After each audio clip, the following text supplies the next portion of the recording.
Hello student, स्वागत है आज की इस नए वीडियो में। और इस वीडियो में हम यूपी स्कॉलरशिप 2024-25 के रिन्यूअल फार्म अर्थात नवीनीकरण करना सीखेंगे। बहुत से स्टूडेंट के सामने रिन्यूअल फार्म ऑनलाइन करने में समस्याएं आ रही हैं। बहुत से स्टूडेंट कह रहे हैं कि मेरा पूरा फार्म ऑटोमेटिक लॉक हो जा रहा है, और कुछ स्टूडेंट कमेंट कर रहे हैं कि मेरा आय प्रमाण पत्र 4 वर्ष का हो गया है, अब इसको चेंज कैसे करें, ये एक्सपायर हो गया है। कुछ स्टूडेंट कमेंट कर रहे हैं इसमें गत वर्ष का पूर्णांक प्राप्तांक एनरोलमेंट नंबर कैसे भरें, और कुछ स्टूडेंट कमेंट कर रहे हैं कि हम अपना फार्म कॉलेज में फाइनल प्रिंट जमा कर रहे हैं तो कॉलेज वाले कह रहे हैं इसमें फोटो नहीं आई है और ये आपका पूरा फार्म गलत हो गया है। और बहुत से स्टूडेंट का एनपीसीआई सत्यापन नहीं हो पा रहा है, और एनपीसीआई सत्यापन करने जा रहे हैं तो उसमें course not locked by related institute दिखा रहा है, और कुछ स्टूडेंट का फाइनल प्रिंट नहीं निकल रहा है, और जिनका फाइनल प्रिंट निकल रहा है उसमें फोटो नहीं आ रही है। तो इस वीडियो में हम आपको A to Z जानकारी देने वाले हैं कि कैसे आपको फार्म को ऑनलाइन करना है, कैसे फाइनल प्रिंट निकालना है, फाइनल प्रिंट निकालने के बाद आपको कब तक फार्म को कॉलेज में सबमिट करना है। तो यहाँ यूपी स्कॉलरशिप और यूपी बोर्ड से संबंधित हर एक ऑफिशियल जानकारी समय से और 100% सही तरीके से दी जाएगी। उसके लिए आप हमारे चैनल को सब्सक्राइब कर लीजिए और वीडियो को एक लाइक करके बेल आइकन को प्रेस कर ऑल पर क्लिक कर दीजिए, और टेलीग्राम का लिंक डिस्क्रिप्शन में दे दिया हूँ। तो चलिए वीडियो शुरू करते हैं। सबसे पहले आपको अपने मोबाइल के गूगल को ओपन करना है, और फिर सर्च बार में टाइप करना है यूपी स्कॉलरशिप और सर्च कर लेना है। तो आपके सामने ऐसा इंटरफेस आ जाएगा, और उसको इस 3 डॉट पर क्लिक करके इसे डेस्कटॉप साइट पर कर लेना है। उसके बाद इस वाली लिंक पर एक बार क्लिक कर देना है, तो आपके सामने यूपी स्कॉलरशिप का होम पेज ओपन हो जाएगा। इसका लिंक हम डिस्क्रिप्शन में दे दिए हैं, आप वहां पर क्लिक करके सीधे इसके होम पेज पर आ सकते हैं। उसके बाद यहाँ स्टूडेंट वाले ऑप्शन पर क्लिक कर देना है, फिर आपके सामने इस प्रकार का इंटरफेस आ जाएगा। तो अभी हम रिन्यूअल फार्म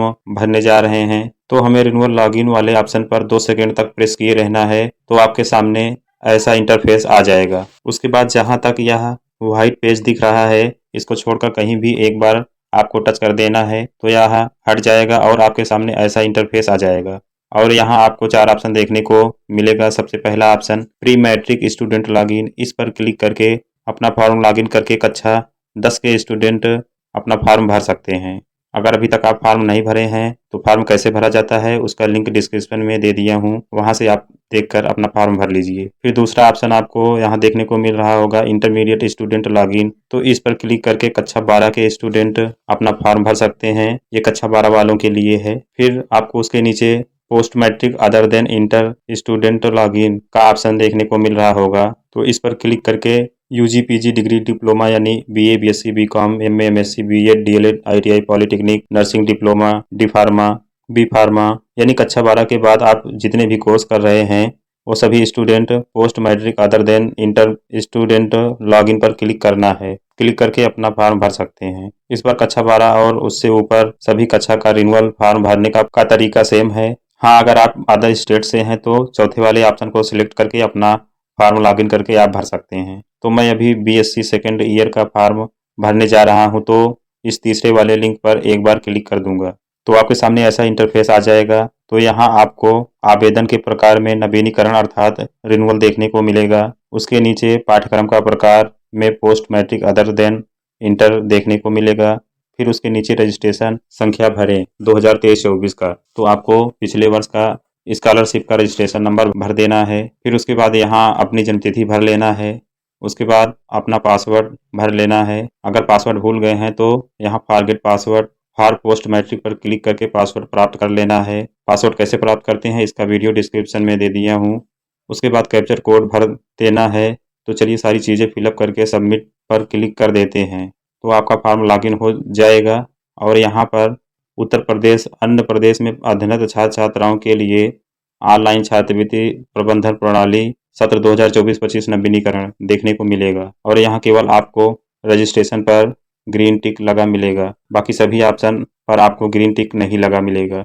जैसे यहाँ एप्लीकेशन, फिर अपलोड डॉक्यूमेंट, फिर इनकम और कास्ट सर्टिफिकेट, फिर आधार अथेंटिकेशन, फिर एप्लीकेशन लॉक, और फिर receive hard copy eight institute, ये सभी कॉलम आपको खाली मिलेगा। तो ये सभी आपको ग्रीन टिक करना है, तभी आपका फॉर्म पूर्ण माना जाएगा।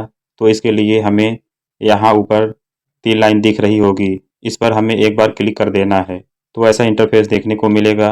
यहाँ आपको रजिस्ट्रेशन करें पर ग्रीन टिक लगा मिलेगा। उसके बाद प्रमाणीकरण हेतु आधार नंबर डालें। इस ऑप्शन पर क्लिक करेंगे तो ओपन नहीं होगा और इसको लॉक कर दिया गया है क्योंकि आपका आधार का वेरिफिकेशन फ्रेश फॉर्म भरते समय कर लिया गया है।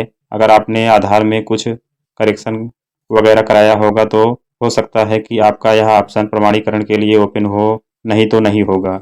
उसके नीचे आपको मोबाइल नंबर सत्यापन हेतु का ऑप्शन भी इसी तरह लॉक मिलेगा। आप अपना मोबाइल नंबर चेंज नहीं कर सकते हैं। कुछ स्टूडेंट कमेंट कर रहे थे कि मेरा मोबाइल नंबर खो गया है या बंद हो गया है, तो मोबाइल नंबर से आपको कोई दिक्कत नहीं है। अब उसके बाद आपको यहाँ एनपीसीआई सत्यापन हेतु का ऑप्शन मिल रहा है, तो इस पर हमें एक बार क्लिक कर देना है। हो सकता है आपके सामने वी आर सॉरी का भी ऑप्शन देखने को मिले, तो दोबारा से आपने फॉर्म को लॉगिन करना है और यहाँ चेक एनपीसीआई स्टेटस पर क्लिक कर देना है। अगर इस समय आपके बैंक अकाउंट की सभी चीज़ें व्यवस्थित ढंग से होंगी और आपके बैंक अकाउंट में एनपीसीआई एक्टिव होगा तो आपका एनपीसीआई सत्यापन हो जाएगा। अगर आप कक्षा 12 के बाद किसी भी पाठ्यक्रम में प्रवेश लिए हैं तो अभी एनपीसीआई सत्यापन करने में कुछ स्टूडेंट को course not locked by related institute का इंटरफेस आ रहा है। तो अभी उन स्टूडेंट के कॉलेज से वे जिस पाठ्यक्रम में प्रवेश लिए हैं उस कॉलेज के द्वारा पाठ्यक्रम को लॉक नहीं किया गया है।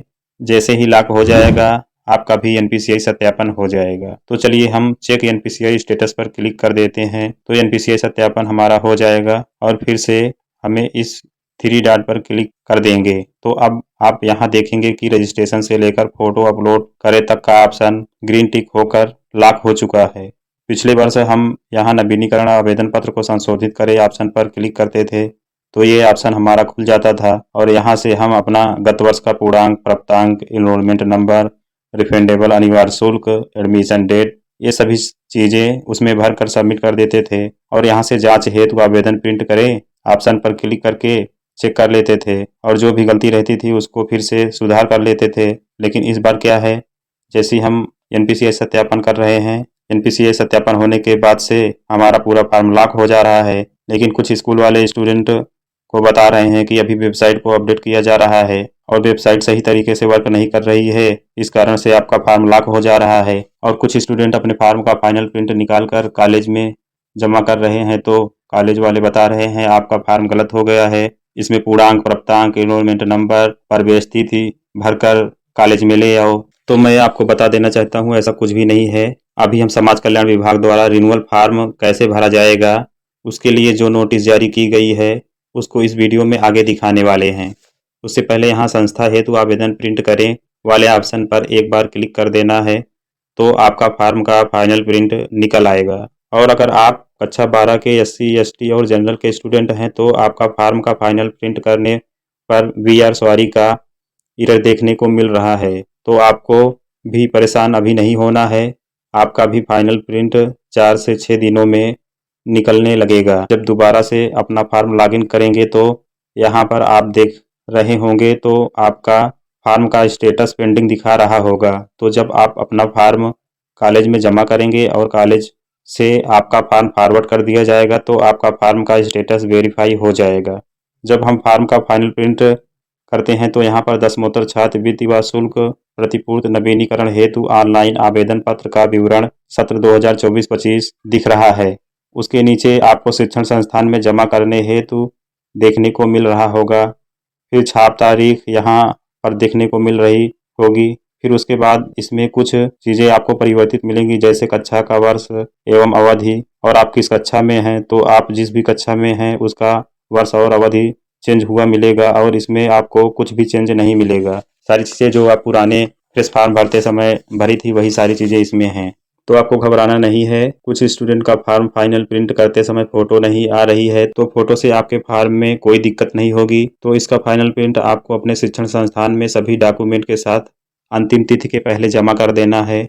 और कुछ स्टूडेंट हमें कमेंट कर रहे हैं कि सर मैं जब अपना फर्स्ट ईयर में फॉर्म भर रहा था तो मेरा इनकम सर्टिफिकेट एक्सपायर नहीं हुआ था, लेकिन इस वर्ष मेरा इनकम सर्टिफिकेट एक्सपायर हो गया है, तो मैं अपने फॉर्म में इनकम सर्टिफिकेट कैसे नया लगाऊं? तो मैं आपको बता देना चाहता हूं कि मान लीजिए आप पिछले वर्ष बीए फर्स्ट ईयर में थे और उस वर्ष आपका आय प्रमाण पत्र वैध था और इस वर्ष वह 4 वर्ष का हो गया है, तो इसमें कोई दिक्कत नहीं आने वाली है, क्योंकि विभाग द्वारा आय प्रमाण पत्र को लेकर नोटिस भी जारी की गई थी कि अगर आप किसी भी कोर्स में एडमिशन लिए हैं और आपका आय प्रमाण पत्र तब तक वैलिड है जब तक आपका वह कोर्स पूरा नहीं हो जाता, तब तक स्टूडेंट स्कॉलरशिप का फॉर्म भरने के लिए वही पुराना आय प्रमाण पत्र लगाएंगे, चाहे आपका कोर्स 3 वर्ष का हो या फिर चाहे 4 वर्ष का हो। तो यह क्लियर हो गया कि अब आपको नया आय प्रमाण पत्र नहीं बनवाना है। अब हम बात करते हैं कि इस बार आप अपने फॉर्म में पिछले वर्ष का पूर्णांक और प्रपत्रांक और इनरोलमेंट नंबर, प्रवेश तिथि, रिफंडेबल शुल्क कैसे भरेंगे। इस बार आप ये सारी डिटेल अपने रिन्यूअल फॉर्म में नहीं भर पाएंगे, क्योंकि इस बार विभाग ने रिन्यूअल फॉर्म भरने का प्रोसेस बदल दिया है। तो चलिए हम आपको विभाग द्वारा जो नोटिस जारी की गई है उसको दिखाते हैं। तो आप यहाँ देख सकते हैं नंबर 1 पर उक्त समय सारणी के समयावधि के अंतर्गत वार्षिक परीक्षा फल अथवा सेमेस्टर होने की दशा में दोनों सेमेस्टर का परीक्षा फल घोषित होने के बाद अगर आप उत्तीर्ण हुए हैं या प्रोन्नत हुए हैं और आपने अपने कॉलेज में अगले सेमेस्टर, जैसे मान लीजिए आप बीएससी फर्स्ट ईयर में थे, तो इस वर्ष 2024-25 में आप बीएससी सेकेंड ईयर में अपना प्रवेश ले लिए हैं, तभी आपको अपने रिन्यूअल फॉर्म को ऑनलाइन करना है। नंबर 2 पर लिखा है नवीनीकरण छात्र की अगली कक्षा में प्रवेश की तिथि तथा गत कक्षा का परीक्षा फल व नामांकन संख्या इनरोलमेंट नंबर को संस्था यानी आपके कॉलेज द्वारा अंकित किया जाएगा। अब आप समझ गए होंगे कि आपको अपने फॉर्म में केवल और केवल एनपीसीआई सत्यापन करना है। इसके बाद से आपका फॉर्म लॉक हो जाएगा। फिर उसका फाइनल प्रिंट निकाल कर आपको अपने कॉलेज में सभी डॉक्यूमेंट के साथ जमा कर देना है। उम्मीद करता हूँ यह जानकारी आपको समझ में आ गई होगी। अगर इसके बाद भी आपका कोई संदेह है तो आप हमें कमेंट कर पूछ सकते हैं। तो अभी तक हमारे चैनल को सब्सक्राइब नहीं किए हैं तो कर लीजिए। यहाँ से आपको यूपी स्कॉलरशिप और यूपी बोर्ड से संबंधित सभी जानकारी सही तरीके से मिलती रहेगी। तो वीडियो को लाइक नहीं किए हैं तो कर लीजिए। मिलते हैं फिर नेक्स्ट वीडियो में, तब तक के लिए जय हिंद जय भारत।